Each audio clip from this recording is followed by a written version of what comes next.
Muchas gracias. Muchas gracias a todos. Gracias de corazón. Hola, buenas noches. Bienvenidos al programa. Yo soy Jaime Bailey, hoy es martes 21 de mayo. Estamos saliendo en directo, son las 9:00 de la noche, aquí en Miami. En un momento voy a conversar con un brillante escritor y periodista venezolano radicado en Italia, Eduardo Martínez, que está de visita aquí en Miami. No se pierdan a Eduardo Martínez, que ha venido a presentar un libro y que es un intelectual enormemente talentoso. El programa de hoy va dedicado con mucho cariño a Isabela Paredes, a César González, que está cumpliendo años, happy birthday, a Fanny y Sam Buenavida, que nos ven en Israel, pero muy especialmente a María Jesús Ledesma, que viene desde Palma de Mallorca, y a María Josefina Altuna. Gracias por estar aquí, dos señoras tan lindas, tan distinguidas. Un aplauso para ellas, por favor. Gracias. Bueno, esta es una mala noticia, es una de esas noticias que uno dice, pero esto no debería haber ocurrido. Esto podría no haber ocurrido si se hubiesen hecho las cosas bien. Este chico de 16 años, de origen guatemalteco, que soñaba con vivir en los Estados Unidos, estaría vivo todavía. Fue detenido en Texas por la policía migratoria hace una semana, fue confinado, a mi modo de ver, injustamente. Es un castigo completamente desproporcional a la supuesta falta que él habría cometido al querer vivir en este país. Fue confinado, decía, en un calabozo y ha sido encontrado muerto hoy, martes 21 de mayo. Tenía apenas 16 años y me parece que las autoridades tienen que explicar cómo y por qué ha muerto este muchacho, Carlos Gregorio, de origen guatemalteco. Es un escándalo. Esto no debería ocurrir. La locutora lo dice al pasar, como si fuera una cosa trivial. Ya son 5 los menores de edad muertos, encarcelados por las autoridades migratorias de este país. ¿Desde cuándo los Estados Unidos se han convertido en un país que persigue encarnizadamente a los menores de edad de los países pobres del sur? ¿Desde cuándo los niños y adolescentes centroamericanos son nuestros enemigos? ¿Y por qué tenemos que apresarlos? Retirarlos, alejarlos de sus familias y condenarlos al oprobio, a la tristeza, a la angustia de estar presos y no saber cuándo van a recuperar su libertad. No sabemos de qué ha muerto este muchacho, no lo saben tampoco sus padres, que por supuesto están atribulados. Que en paz descanse este muchachito de 16 años, nuestras condolencias a sus padres. Uno entiende que el gobierno de este país deporte a los indocumentados que han cometido crímenes. Esto uno lo entiende perfectamente, es razonable. Pero yo no alcanzo a entender por qué encarcelamos a los niños y adolescentes que quieren venir a vivir en este país. En Bolivia hay una gran convulsión. El secretario de la OEA, el uruguayo Almagro, que por otra parte nos cae muy bien porque ha hecho un trabajo formidable respecto a Venezuela, visitó en días pasados Bolivia y pareció avalar, cohonestar la muy discutible postulación, a mis ojos completamente fraudulenta, del dictador Evo Morales, que lleva entronizado en el poder más de 13 años, a una 4ª reelección el próximo 20 de octubre. Evo Morales había lanzado un argumento perfectamente hilarante. Él había dicho que, a pesar de lo que dijera la Constitución boliviana, a pesar de lo que dijeron sus compatriotas el 21 de febrero de 2016, hace poco más de 3 años, cuando más del 70% de los bolivianos se pronunciaron en un referéndum en contra de una reelección más del dictador Morales, él había dicho que, pensándolo bien, él sentía que ser reelegido una y varias veces, todas las veces que le salgan del forro, era uno de sus derechos humanos. Este es Evo Morales, ¿no? Dijo, es mi derecho humano, me están vulnerando mi derecho humano a ser reelegido. Yo como ciudadano tengo el derecho humano, he nacido con ese derecho humano a ser reelegido todas las veces que quiera, ¿no? Entonces la gente se quedó un poco perpleja y demudada. Pero el señor Almagro, uruguayo, 5 años canciller de Pepe Mujica, varios años embajador en Pekín, es un hombre que tiene una inteligencia refinada, cultivada, viajada, ¿ah? Ya se sabe que viajar educa. Y entonces es absolutamente imposible que el señor Almagro se pueda tragar como un sapo crudo el argumento de que el dictador Evo Morales merece una cuarta reelección porque ese es uno de sus derechos humanos invulnerables. Al menos así pensaba Almagro antes de ir a Bolivia y abrazarse con Evo y ponerse las coronas de flores y someterse a esos rituales mágico-andinos levemente supersticiosos, divorciados por completo de la razón y de la modernidad, que instalan a Evo Morales sobre sus ciudadanos y hacen creer a Morales, ahora con la anuencia de Almagro, que perpetuarse en el poder no está mal. No se entiende por qué Almagro ha cambiado de parecer, ha cambiado de opinión. Bueno, Evo Morales es un pequeño monigote, ¿no? Es un ínfimo petimetre. Ha tenido la astucia de camuflarse a la sombra de los grandes líderes del chavismo como una suerte de mascota simpática, ¿no? Todos quieren ir a visitar a Evo Morales porque además Evo Morales reparte hoja de coca. Sus amigos se ponen a masticar hoja de coca, seguramente Almagro le ha dado también su cuota de hojas de coca, y esto los pone a levitar un poquito, ¿no? El alcaloide se disuelve amargamente en la lengua, y los tributarios de la hoja de coca de Evo Morales dejan de pensar con lucidez. Esto es, me parece, lo que le ha ocurrido al señor Almagro de la OEA, a quien yo he apoyado resueltamente por su compromiso con la libertad en Venezuela. Pero está clarísimo que Evo Morales es un dictador, y no hace falta ser un clarividente para advertirlo. Es un dictador desde enero de 2006 cuando tomó el poder, cuando llegó al poder por la vía democrática. Evo ha gobernado abusivamente, despóticamente, como un aventajado discípulo del chavismo, ¿eh? Llega al poder por la vía de la democracia, pero no cree en la democracia realmente, y luego destruye las instituciones democráticas, las copa, las subvierte, las envilece, controla todos los poderes del Estado. Esto es lo que ha ocurrido, y por eso no se entiende que Luis Almagro diga la zarandaja, la paparruchada de que la candidatura de Evo Morales a una cuarta reelección ha sido aprobada por la Corte Suprema de Bolivia y él no puede atreverse a cuestionar, a impugnar un fallo de la Corte Suprema de Bolivia. Para mí, un fallo de la Corte Suprema de Bolivia tiene la misma validez que uno de la Corte Suprema de Venezuela, o sea, ninguna validez, porque esas Cortes Supremas no son tribunales honorables integrados por jueces independientes, sino son obviamente brazos políticos del poder dictatorial, jueces que se hincan de rodillas ante el poder de turno. No se entiende por qué Almagro está de acuerdo con una cuarta reelección de Evo Morales, y esto, por supuesto, desdora mucho la imagen de Almagro y erosiona su credibilidad moral. ¿Discriminatorio, señor Almagro? La verdad es que es una cosa rara que usted se tome un paréntesis en el oficio de pensar, ¿no? No es discriminatorio. De hecho, cuando el señor Morales capturó el poder por la vía democrática hace más de 13 años, la Constitución le prohibía la reelección consecutiva. Y él cambió las reglas del juego para reelegirse, no una vez en 2009, no dos veces en 2014, sino ahora quiere una tercera reelección consecutiva, o sea, 4 mandatos seguidos. Esto no es discriminar contra Evo Morales, es que lo que queda en pie, que es muy poquito, ¿no?, porque todo ha sido pisoteado, los escombros, los residuos del Estado de Derecho boliviano no le permiten a Morales aspirar a una reelección más.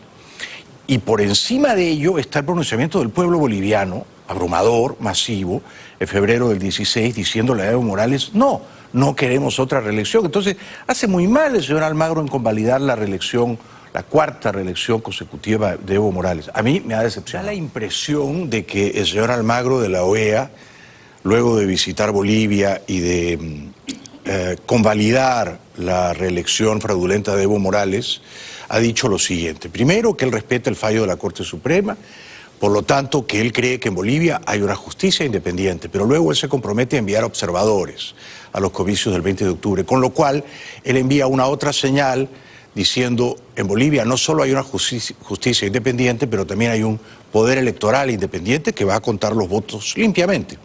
Ambas cosas son falsas. En Bolivia, como en Venezuela, ni hay una justicia independiente, ni hay un tribunal electoral confiable.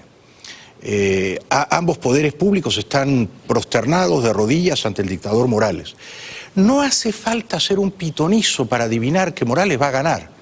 Morales va a estimular que la oposición presente muchos candidatos y él va a sacar entre 30 y 40%, y con esa votación menor va a encontrar la manera de perpetuarse en el poder. Esto es lo que va a ocurrir, y si no lo sabe, señor Almagro, es de una ingenuidad verdaderamente estremecedora. Otros líderes opositores en Bolivia están indignados con Almagro. La visita de Luis Almagro a nuestro territorio y de sus declaraciones de respaldo a la repostulación de Evo Morales a las elecciones generales de octubre próximo, opositores al partido de gobierno lanzan duros ataques contra el secretario general de la OEA.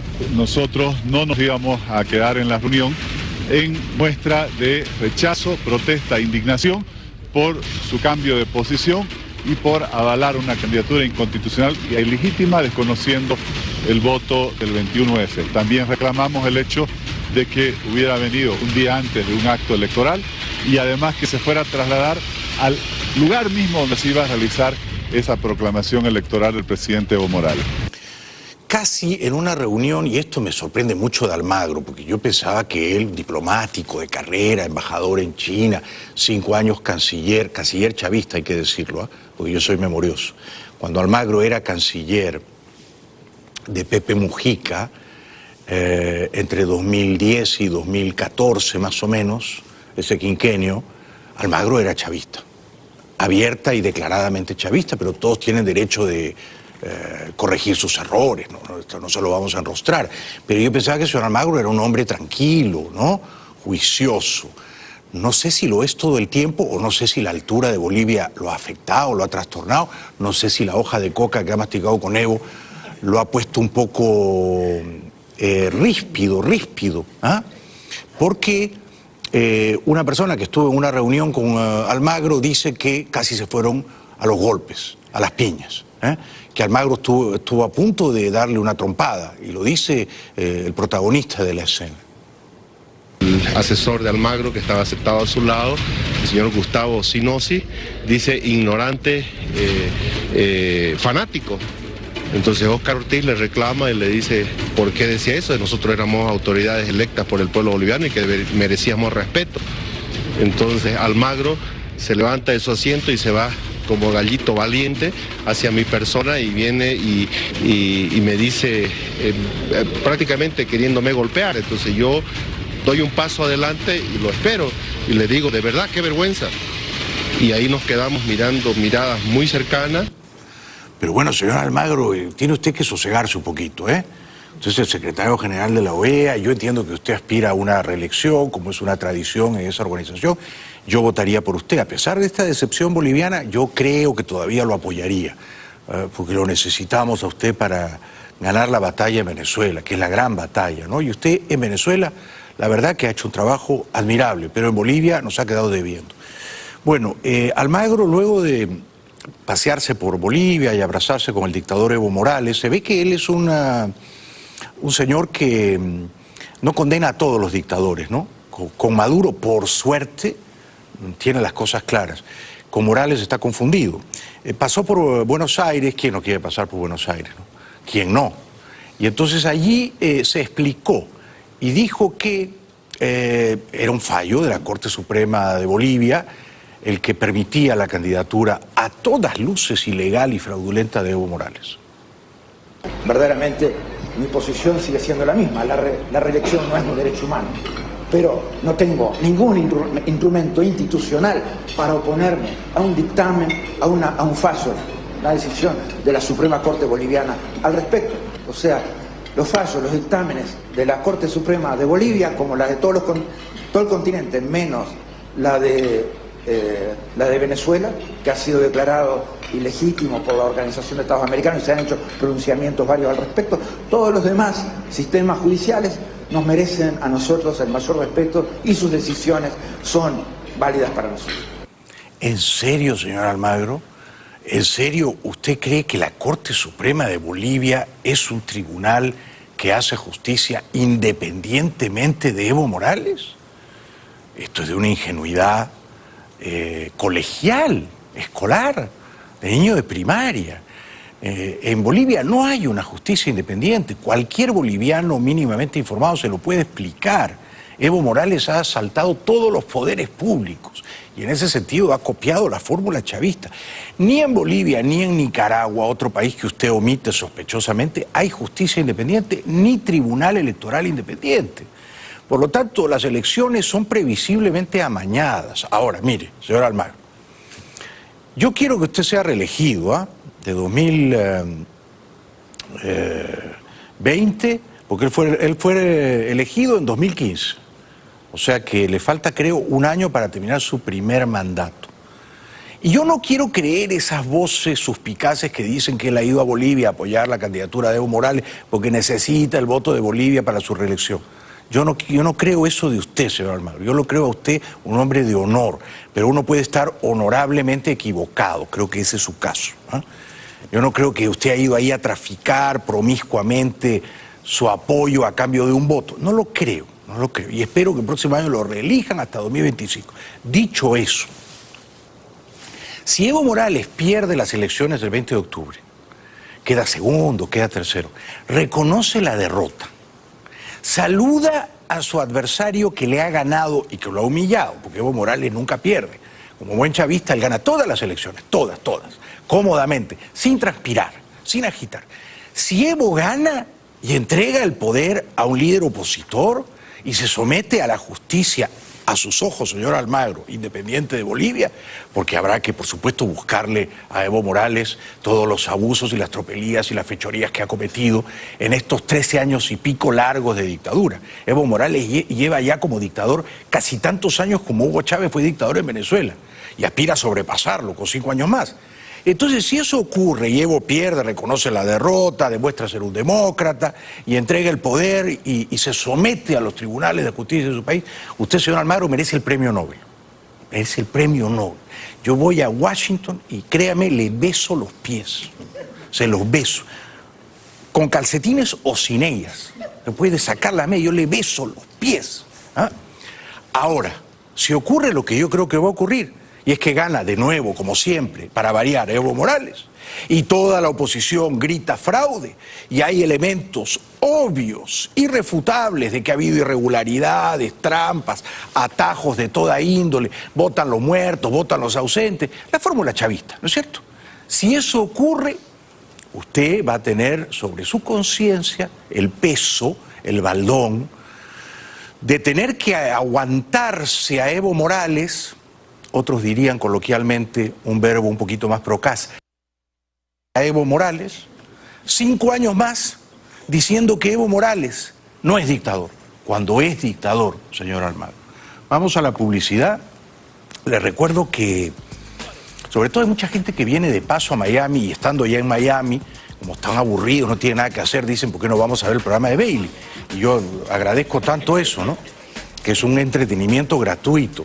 Pero ya que están acá, vayan a La Fontana, se come delicioso. Queda un paso del canal, en auto 5 minutos del canal, La Fontana, una delicia. En un momentito voy a conversar con el escritor y periodista venezolano Eduardo Martínez, corresponsal en Italia, una mente brillante, no se lo pierdan, pero por supuesto antes toda la actualidad argentina y venezolana después de la pausa. Bueno, en un momentito voy a conversar con el escritor y periodista venezolano Eduardo Martínez, que vive en Italia, no se lo pierdan. Es un hombre muy inteligente y muy bien informado.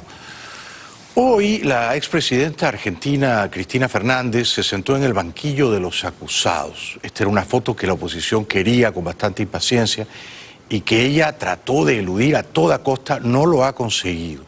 Para mí, la verdad, no hay duda ninguna, mirando las cosas desapasionadamente, de que el gobierno de los Kirchner, que duró 12 largos años, fue de una corrupción escandalosa.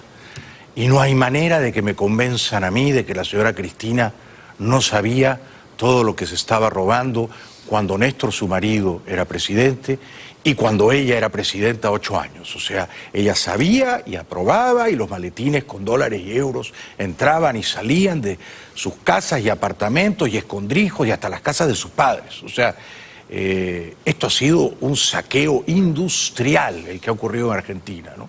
Y cualquiera que esté dispuesto a votar por la señora Cristina el próximo 27 de octubre, ya no para presidenta porque ella se bajó, sino para vicepresidenta, o cree que ella es inocente y eso constituye para mí un delirio absoluto, o peor todavía, cree que sí, ella y su marido robaron mucho, pero esto es algo perdonable, ¿no?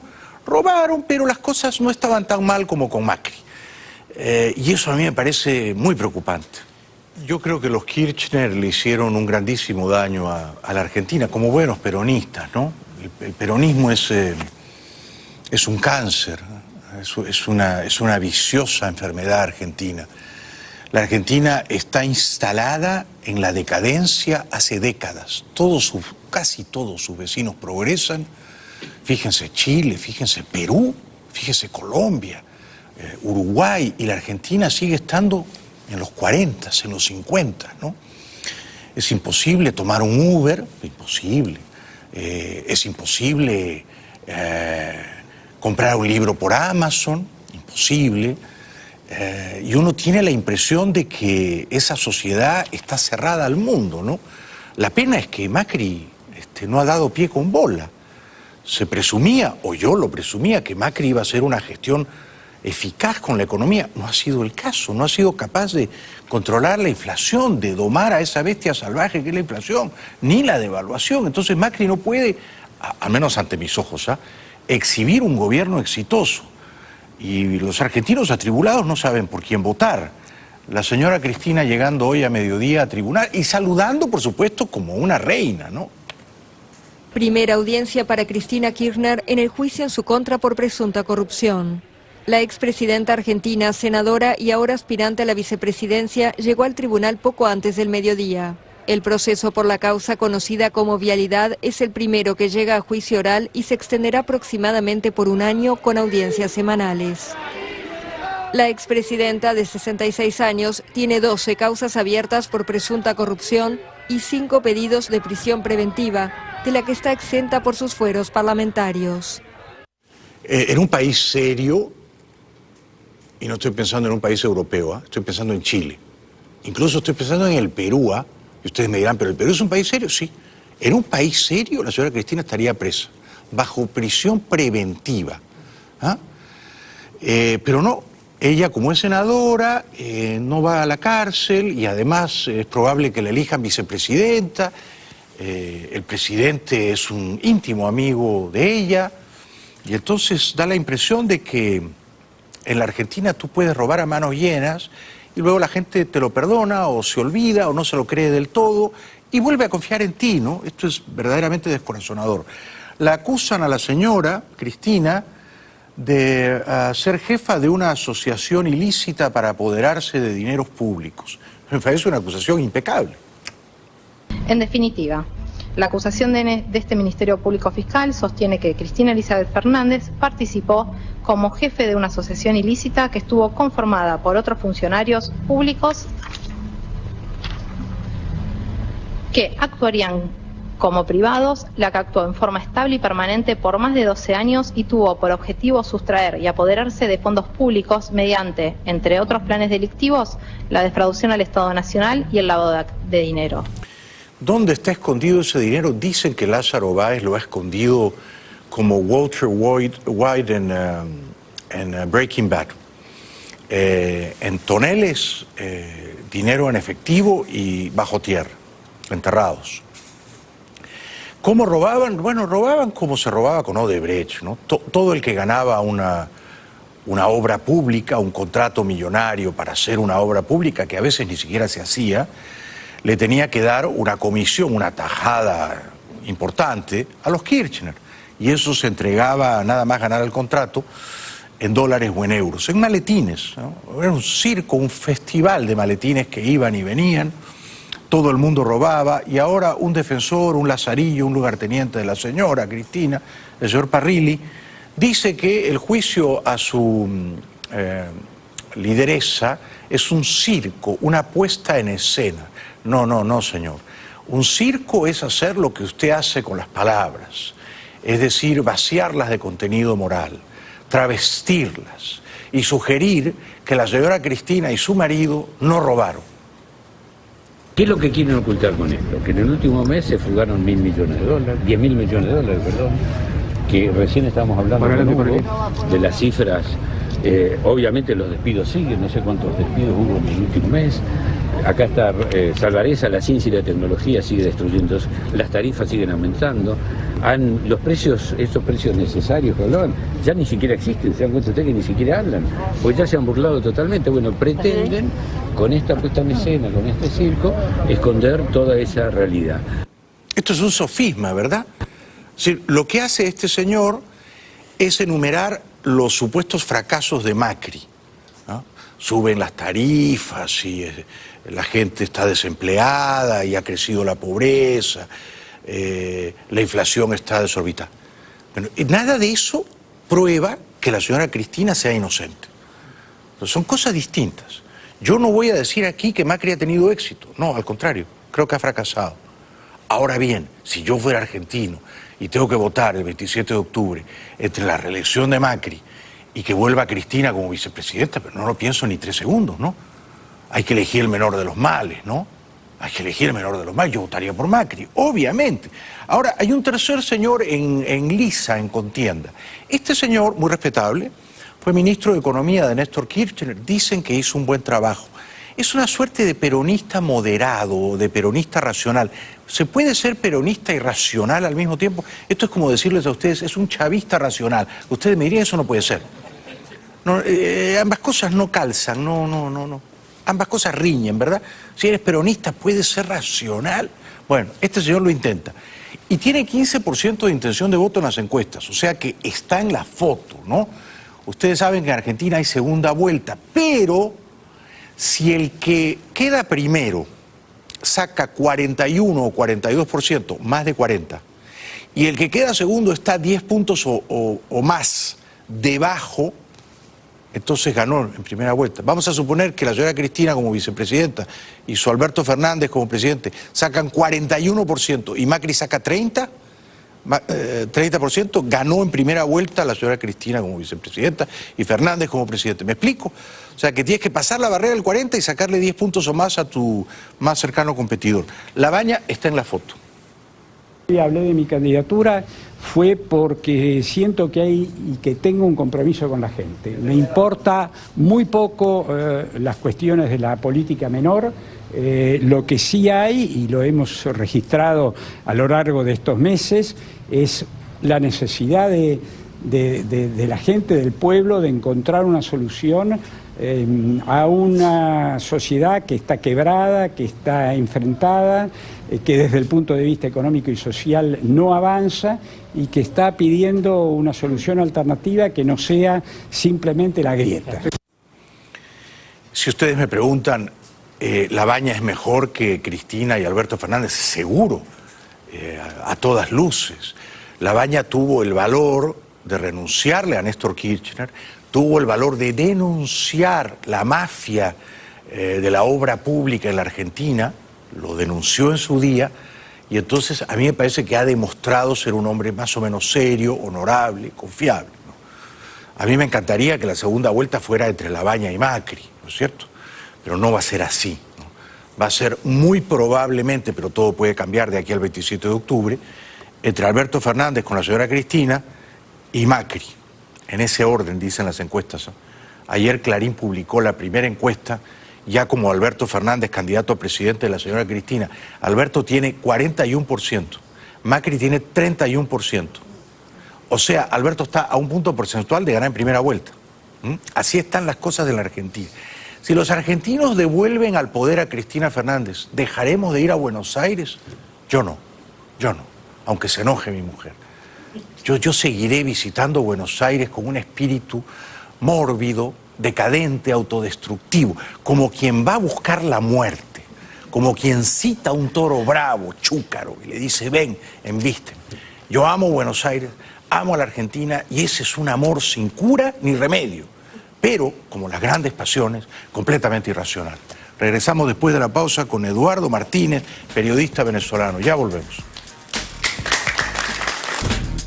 Bueno, ha venido, él vive parcialmente en Italia, en Torino, me contaba, un brillante escritor y periodista venezolano, Eduardo Martínez, que va a presentar libro pasado mañana jueves aquí en Miami. Un aplauso para Eduardo, por favor. Gracias. Bienvenido, bienvenido. Bueno, ¿cómo ves las cosas en tu país? Muy mal. Muy mal. ¿Muy mal en dirección a estar mejor o muy mal camino a estar peor? En un momento de incertidumbre. Sí. Que la gente quiere que sea mejor. Si se le pregunta a la gente del gobierno, dice que ellos quieren vivir mejor. Y se le pregunta a la gente de oposición, dice que quieren salir del gobierno para vivir mejor. Pero es un momento de incertidumbre. La situación económica es terrible. Sí, terrible. No hay gasolina en un país que tiene petróleo, no hay luz eléctrica en un país que tiene un potencial hidroeléctrico enorme. La crisis de la gasolina es severa, ¿eh? Es severa. Y se va a poner peor. Y se va a poner peor porque las refinerías han ido parándose, no le dieron el mantenimiento, porque llegaron a ejercer el poder para mantenerse en el poder, no para prestar un servicio. Venezuela, como tú sabes, consumía 200.000 barriles de gasolina cada día. De esos 200.000 tenía que importar 100.000. 100.000. Y los compraba acá en Estados Unidos. Ahora se quedó sin esos 100.000. Por eso las gasolineras tienen unas colas gigantescas. Sí, es terrible. O sea, es una situación terrible. No hay suficientes alimentos, no hay suficientes medicinas, no es un problema ideológico, no es un problema de sanciones de Estados Unidos. Cuando llegaron las sanciones, ya el problema existía, ya la gente se moría de hambre, se moría de mengo en los hospitales porque no hay cómo tratarlo. Correcto. En el año 2017-2018, en promedio, los venezolanos perdieron en peso 10 kilos. Sí, entre 10 y 11 según kilos. Cáritas de la Iglesia Católica, ¿no? Que es muy serio. Increíble. Entonces cuando la gente dice, bueno, pero es que los venezolanos, ¿cómo es que no hay comida y los venezolanos siguen viviendo? Bueno, en alguna parte esa ecuación cuadró. ¿Y cómo cuadró? Cada quien perdió 10 kilos en Increíble, promedio. increíble. ¿Cómo ves a Guaidó? Yo lo veo con gran simpatía. Sí. Quizá lo de enviar delegados a Noruega fue un pequeño desliz, pero nadie es perfecto, todos cometemos errores. ¿Cómo lo ves tú? Guaidó se ve muy bien porque tiene un lenguaje diferente. Hay algo que la gente no se ha dado cuenta. Guaidó tiene 35 años. Cierto. Y ya en Venezuela hubo una experiencia en el año 45, que un joven de 35 para 36 años, llamado Rómulo Betancourt, llegó al poder por un golpe de Estado que acabó con el gomecismo que venía desde finales del siglo XIX. ¿Qué ocurrió ahí? Que nadie se dio cuenta en aquel momento, y esa generación que llegó con Rómulo Betancourt barrió con la gente mayor de 40 años. Todo el generalato gomecista, todo el Estado Mayor, todos los políticos tradicionales del Partido Liberal y Conservador, que eran tradicionales en toda América Latina. Sí. Todo eso desapareció. ¿Y cómo tú emparentas eso con Guaidó? Porque no todos los hombres de 35 años son iguales, ¿no? No son iguales. Él llega a una nueva generación, está preparado, estudiado. Es un individuo que le llega a la gente de una manera sencilla, no rebuscada, no contrató un asesor, él simplemente le llega a las personas. Es auténtico y le llega. Es auténtico y le llega. Sí, la gente confía. Él es de Vargas, de La Guaira, donde está el puerto, gente caribeña, que es diferente porque en Venezuela hay varias regiones, la gente tiene temperamento distinto. Y no solo que él le llega, es que para el 5 de enero, que es cuando él se juramenta como presidente de la Asamblea Nacional, 10 días antes no se sabía quién iba a ser el presidente. Es verdad. Y no se sabía quién era Juan Guaidó. Si tú me hubieras preguntado no se sabía quién era, pero que además no se sabía que él iba a llegar. Sí, correcto. Porque el partido que en la alianza de oposición que iba a plantear, no le tocaba voluntad popular. No le tocaba voluntad popular, pero no le tocaba a él. A él. Y toda la dirigencia, uno se fue del partido, los otros tuvieron que salir huyendo, otro estaba detenido. Y al final, por descarte, como él quedó, él fue el que quedó. Sí.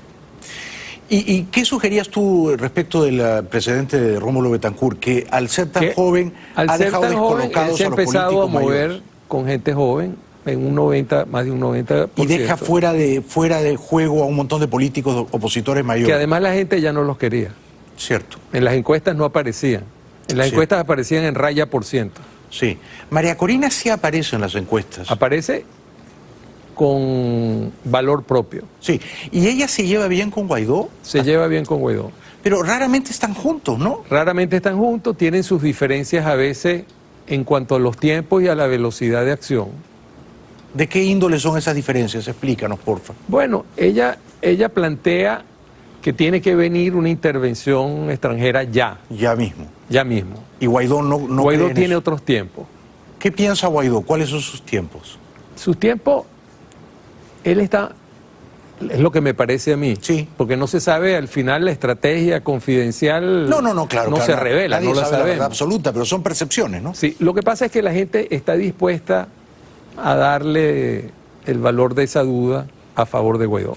Y Guaidó, digamos, sus tiempos son más pacientes porque él apuesta a un quiebre en la lealtad militar a Maduro. A Maduro. Esa es su apuesta. Y no descarta una asistencia exterior.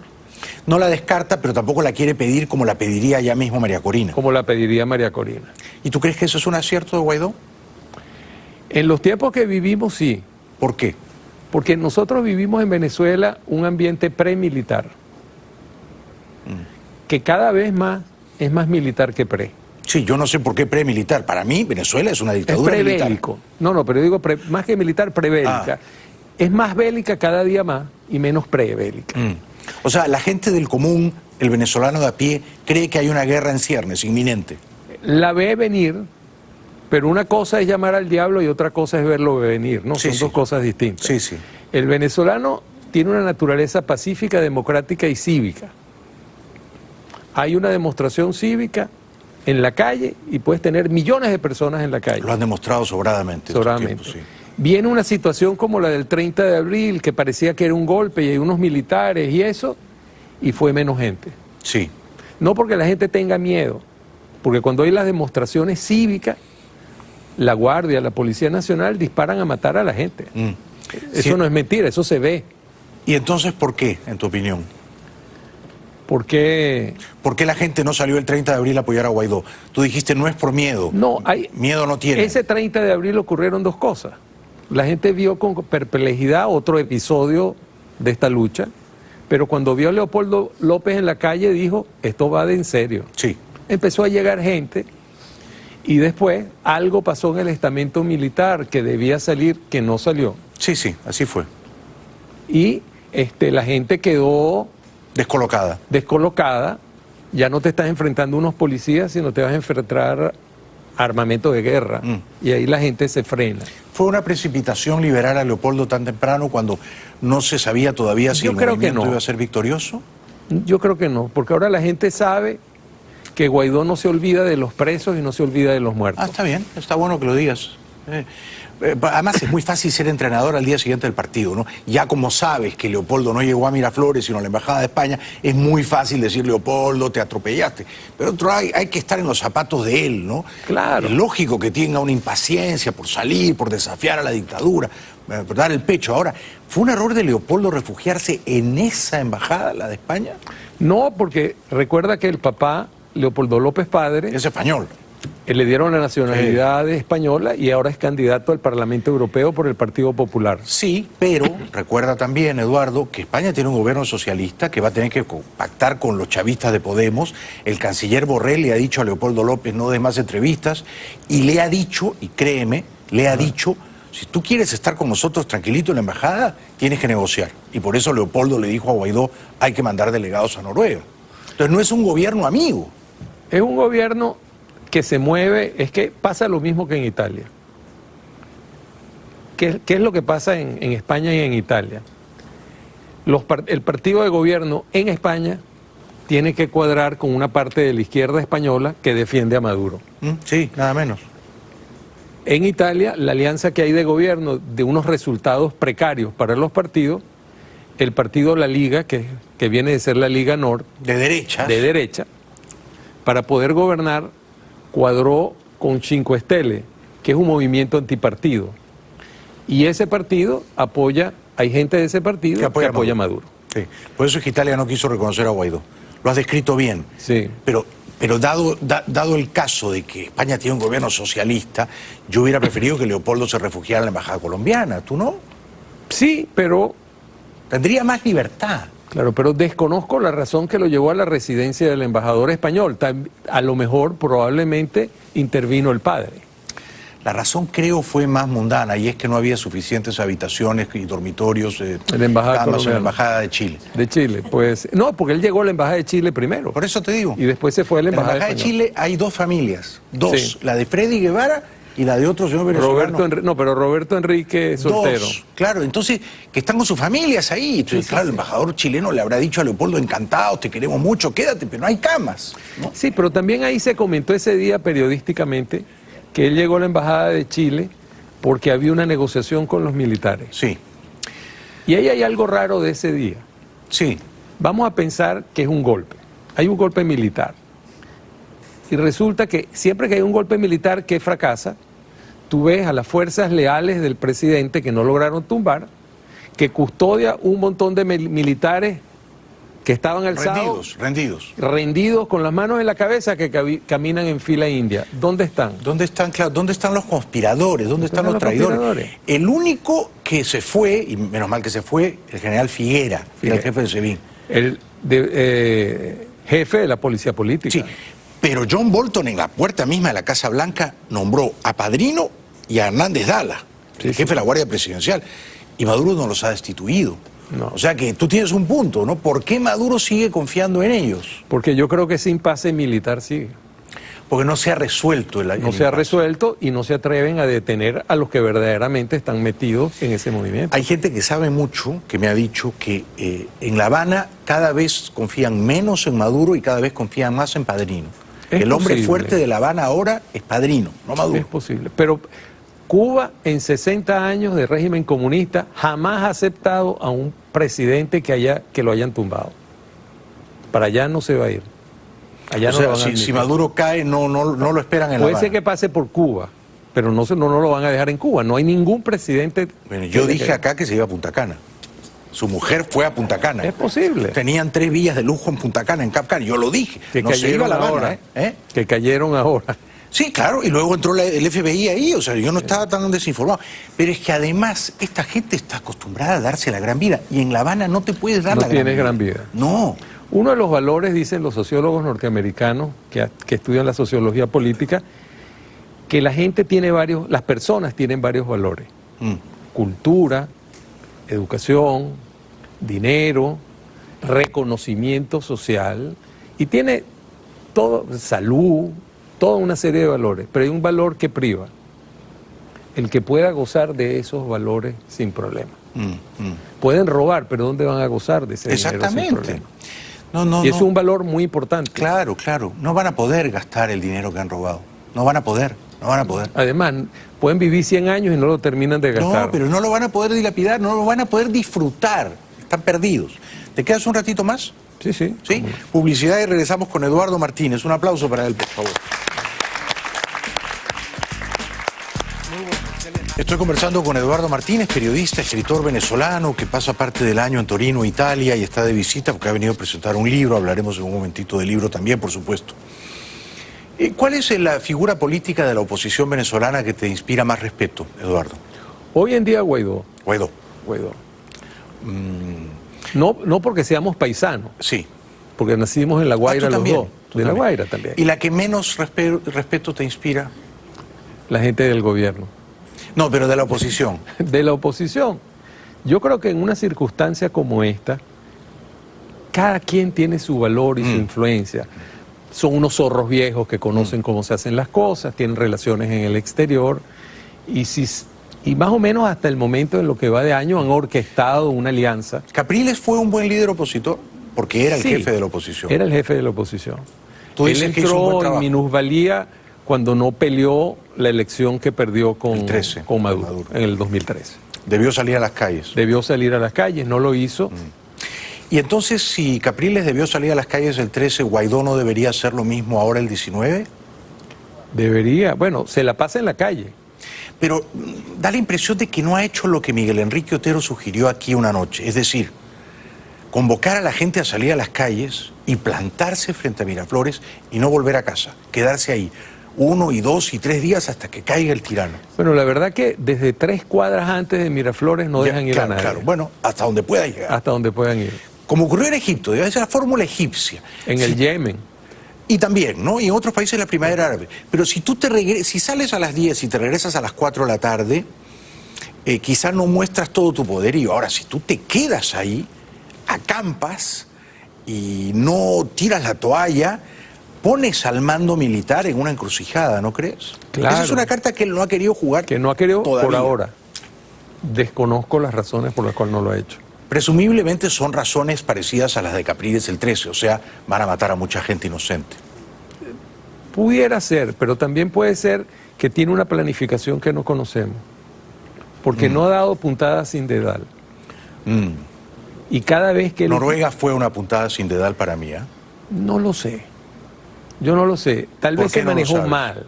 Tal vez se manejó mal. Por una razón muy sencilla. O sea, ¿tú si hubieras mandado delegados a Noruega? Sí, pero lo hubiera anunciado.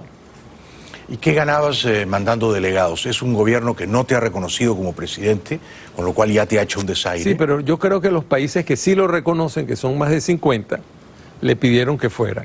Hay que saber algo de Noruega. Noruega está... Pero eso no es exacto, ¿eh? Se lo pidió el canciller español. Estados Unidos no le pidió que fuera. No, Estados Unidos no le pidió eso. Noruega es un país desde hace varios años está buscando un puesto rotatorio o rotativo en el Consejo de Seguridad por su situación que es en Europa, representando a los países europeos. Ha intervenido, ha mediado en varios conflictos serios y ha mediado a favor de la FARC en el conflicto serio de Colombia, ¿no? Eso es lo que dicen. Eso es lo que digo yo. Las FARC obtuvieron un tratado de paz enormemente ventajoso para ellos. O sea que tú ya con ese antecedente sabes más o menos de qué pie cojean los noruegos. Porque ahí viene lo de las estrategias comunistas. Pero ¿por qué hubieras enviado tú 3 delegados anunciándolo? ¿Qué ganas? Dime tú, ¿qué ganas? La reunión no era directa. No, había que hablar con la canciller noruega. Que no ocurrió en los diálogos anteriores. Cuando se va a dar un proceso de diálogo como ese, la primera reuniones que se hacen, que no son los negociadores, es para establecer las condiciones de un diálogo. O sea, tú me dices que los negociadores fueron a Oslo y no se reunieron. No se reunieron. Se reunieron con el representante noruego, pero no entre ellos. Yo sé, eso lo sabemos todos. Sí. Pero ahora, ¿para qué vas a mandar? Perdona que te interrumpa. Pero es más bonito el diálogo cuando los dos opinamos. ¿Por qué vas a mandar a Stalin González? Stalin González, no es un hombre muy inteligente ese muchacho, ¿ya? A hablar con la ministra de Exteriores noruega, cuando eso lo puede hacer el señor Guaidó por teléfono. La verdad ¿Tú crees que Stalin González va a ser mejor que Guaidó por teléfono? Yo digo que no. No, yo tampoco. Pero ahí mandó a Gerardo Blay, que es un abogado muy serio, que fue alcalde. ¿De qué partido? De Primero Justicia. Y que sea serio no lo exime de estar equivocado. No, pero es muy serio. Puede estar seriamente equivocado. Puede ser. Sí. Y mandó... a Martínez Motola. Hombre de Carlos Andrés Pérez. Sí. Mayor, veterano. Conoce cómo se va a Nadie dice que sean malas personas. El punto es por qué vas a mandar 3 personas a Oslo a hablar con la ministra de Exteriores que no te reconoce. Si la ministra de Exteriores quiere transmitirte un mensaje, sugerirte una vía de entendimiento, hacer una ronda exploratoria, preliminar, que lo haga con Guaidó por teléfono. Claro, pero desconozco por qué lo hizo. La verdad es que no se sabe nada de por qué. ¿Quieres que yo te lo diga? El canciller Borrell se lo exigió a Leopoldo López y Leopoldo López se lo rogó a Juan Guaidó.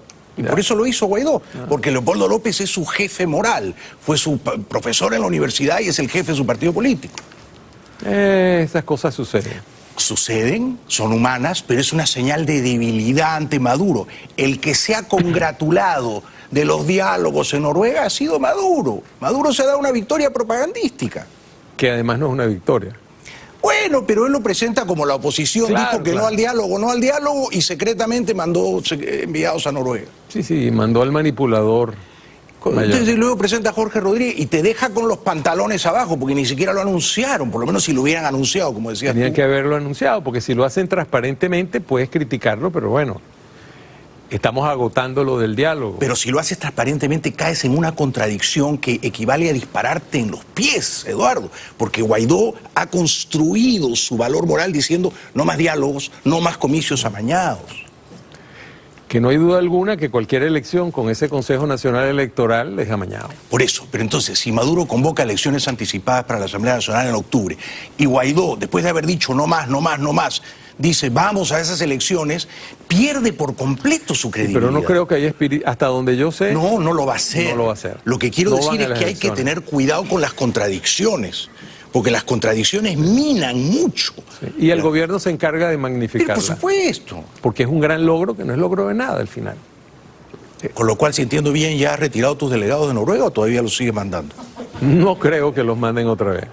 No, pero tú los mandabas, pues, ¿no? No, depende del contexto que tampoco conozco, porque es que el problema de las negociaciones es que vamos a ver la óptica de gente que actúa de buena fe. El ir a una guerra, sabes cómo comienza y no sabes cómo va a terminar. En Panamá duró 41 días el año 89 y terminó bien, ¿eh? Y terminó bien. Es Venezuela, pero... Esa fue la última. Es una apuesta. Sí, pero no todas terminan mal, ¿eh? No todas terminan mal. No sabemos cómo va a terminar. Yo digo que terminaría bien. El problema está en que, bueno, vamos a agotar... El camino del diálogo está agotado. Sí, totalmente. Maduro no tiene más tiempo. Él perdió el tiempo. El tiempo para salir bien. Porque lo que puede negociar ahora es cómo va a salir. Es lo que le queda. Pero él no quiere salir. O no lo dejan. Claro, no lo dejan, pero ni Maduro, yo no imagino, de verdad, no imagino a Maduro y a Cabello huyendo, fugando. No, ellos se van a quedar hasta el final. Y van a matar todo lo que tengan que matar. ¿Quién va a querer soltar un caramelo de 30, 40 mil millones de dólares al año, que es la exportación mala de petróleo hoy en día? Sí, y además el poder, Eduardo, el poder es un narcótico, el poder, los discursos, las cadenas televisadas. La hoja de coca. Todo eso, exacto. ¿Tú crees que esta gente se va a ir a vivir a una dacha rusa? Se muere. O a Turquía. O a Turquía. No hay manera, no hay manera. O a Siria, no hay manera. Ellos son lo que son, lo poco, lo miserable que son estando en Venezuela. Porque ahí campean a sus anchas. En otra parte no hubieran llegado a ninguna parte. Claro, por supuesto. Entonces, si no lo derrotamos militarmente, ¿cómo lo derrotamos? Es una mezcla de cosas, en mi opinión, al final. Ahí va a haber una mezcla de cosas. Yo aquí en el canal, en el programa de Oscar Aza, dije hace un año, cuando me preguntó Oscar si yo creía que iba a haber una invasión americana. Sí, él se opone. Yo le dije que no creía. Pero me dijo, en ninguna circunstancia, y le dije, bueno, si se fracturan las Fuerzas Armadas y se caen a cañonazos las dos facciones, sí, Estados Unidos va a intervenir a favor de los que se oponen a Maduro.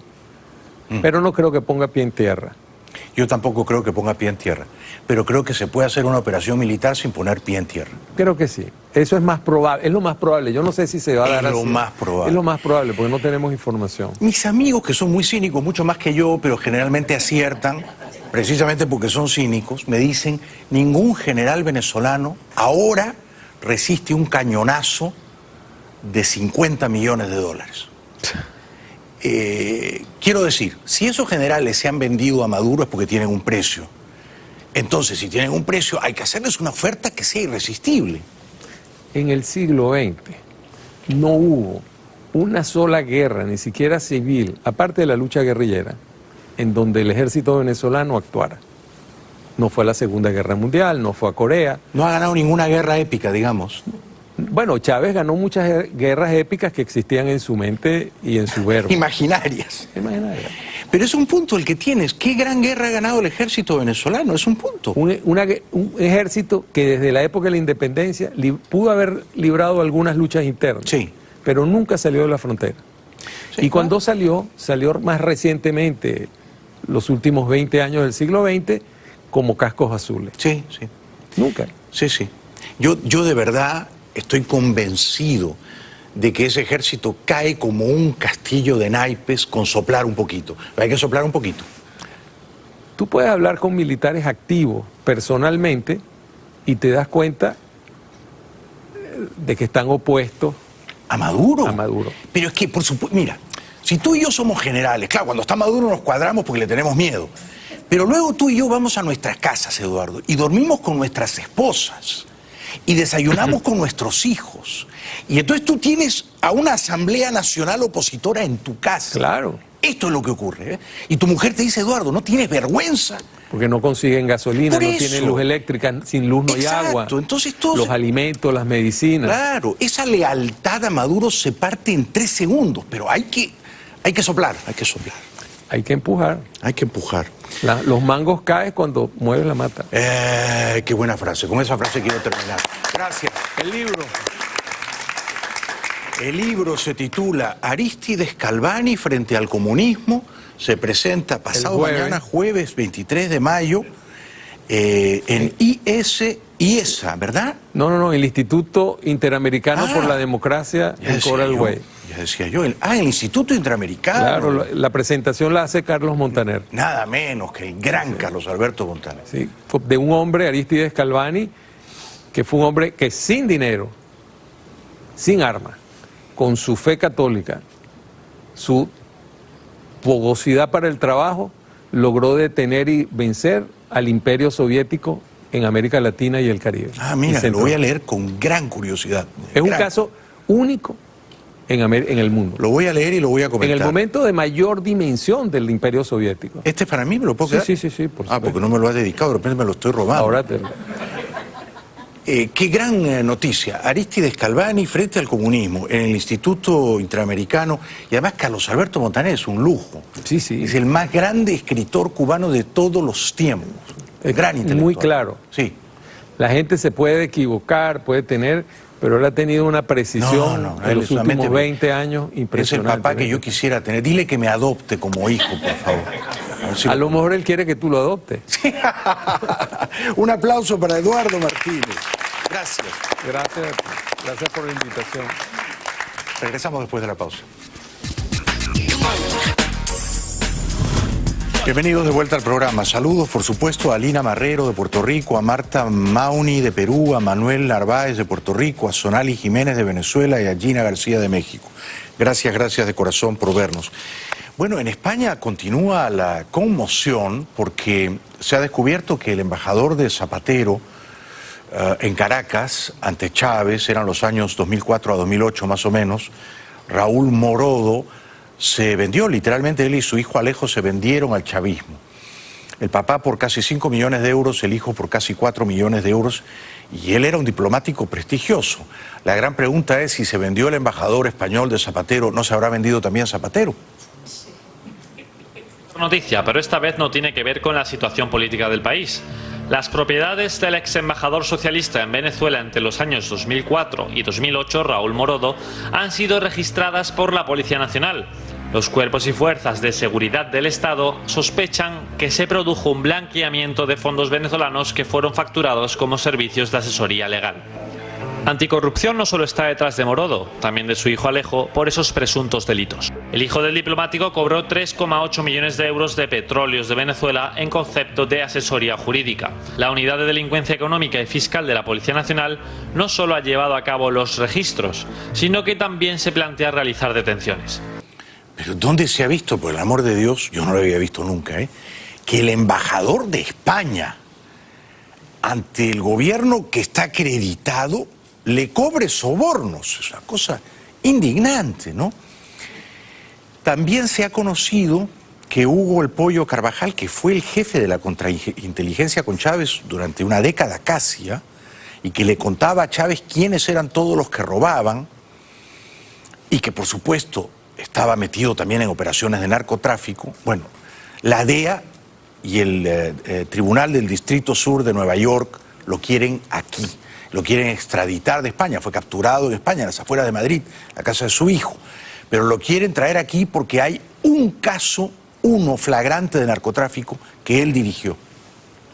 En paralelo, Estados Unidos acusa del transporte de unas 5,5 toneladas de cocaína al ex jefe de inteligencia de Venezuela, Hugo Armando Carvajal, según publica el diario El Mundo. La droga era propiedad del grupo terrorista colombiano Las FARC y fue trasladada de Venezuela a México en 2006. El destino final de la cocaína era Estados Unidos.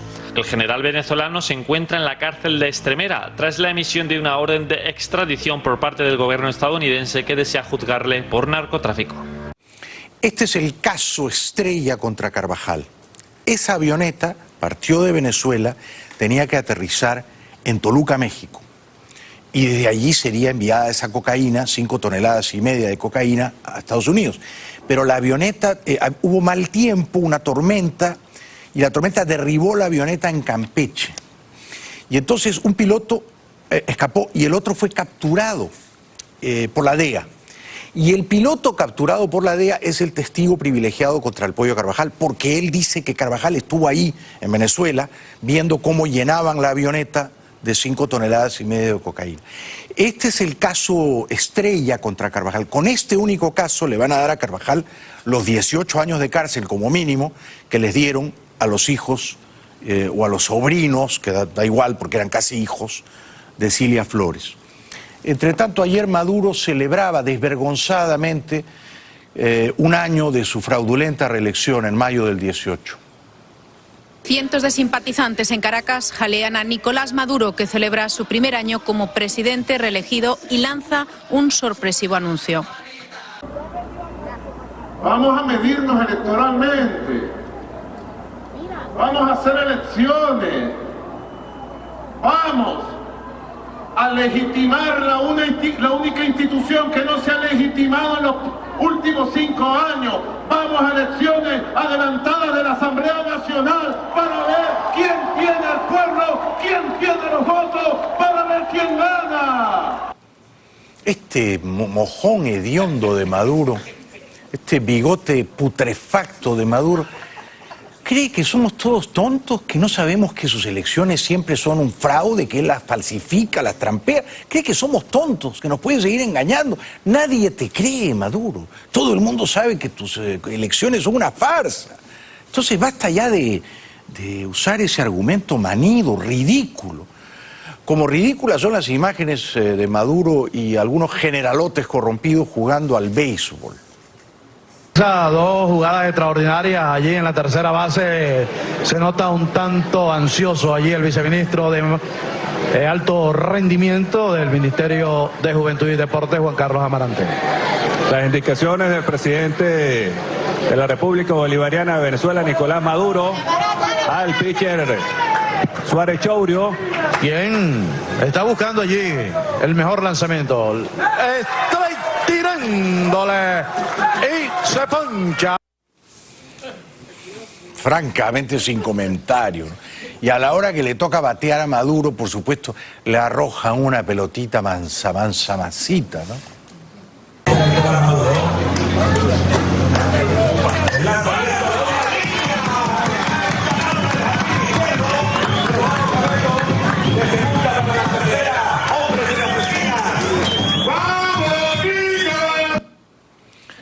Si serán desfachatados estos ladrones, yo le tiraría un dron o una granada a Maduro, que batee una granada de los Marines, ¿no es cierto? Y ayer Maduro y su Cilia Flores bailaban. ¿Cómo puede haber todavía cantantes pendencieros, patibularios, que le canten al dictador que hambrea a su pueblo? ¿No tienen dignidad estos muchachos?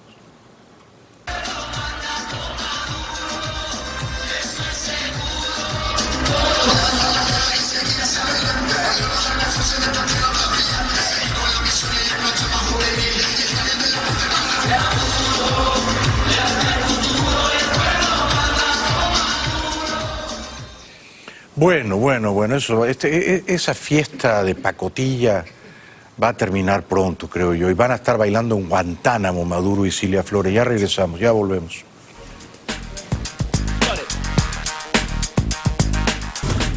Bueno, el líder chavista Aristóbulo Istúriz a mí nunca me pareció muy avispado, pero él cree que siendo hoy martes, mañana es viernes, y que siendo hoy 21 de mayo, mañana es 22 de junio. O sea, como buen chavista, está completamente fuera de la realidad. Pero juzguen ustedes. Anuncia, ojo, atención, el pago de pensiones del mes de junio se hará mañana viernes 22. Viernes 22 de mayo vamos, siempre el seguro paga adelantado las pensiones. De manera que mañana viernes, mañana miércoles 22 de junio será el pago de las pensiones. Y se incorporan además 6.200 nuevas pensiones. Bueno, este señor tenía 3 opciones, ¿eh? Y las 3 las dijo mal. O sea, mañana primero era viernes 22 de mayo, ¿no? Después era viernes 22 de junio y finalmente era miércoles 22 de junio. Tenía 3 opciones y no pudo decir que era miércoles 22 de mayo, ¿no? Increíble, ¿no? Increíble.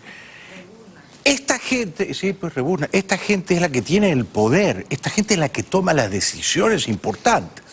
Entonces, cuando los tontos llegan al poder, las consecuencias son naturalmente catastróficas. Y eso es lo que ha ocurrido en Venezuela. Una pandilla de idiotas, de descerebrados.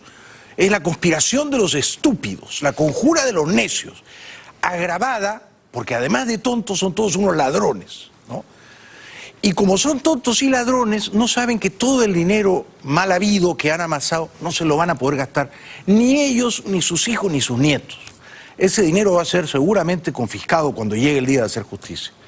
Y esos tontos ladrones van a ir todos a la cárcel y seguramente no sabrán que después del martes viene un viernes, seguirán diciendo que después de un viernes viene un martes, ¿no? Y que mañana no es 22 de mayo sino de junio. Ya regresamos.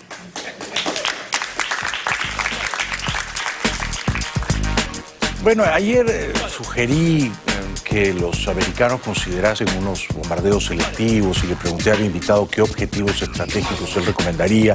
Él dijo el Ministerio de la Defensa, que tiene búnkers, y Fuerte Tiuna, que tiene búnkers. Y hoy una de mis fuentes en Washington me dijo que, en efecto, los americanos tienen bombas antibúnker. Yo no sabía que había eso, pero hay bombas antibúnker. La bomba es GBU-57.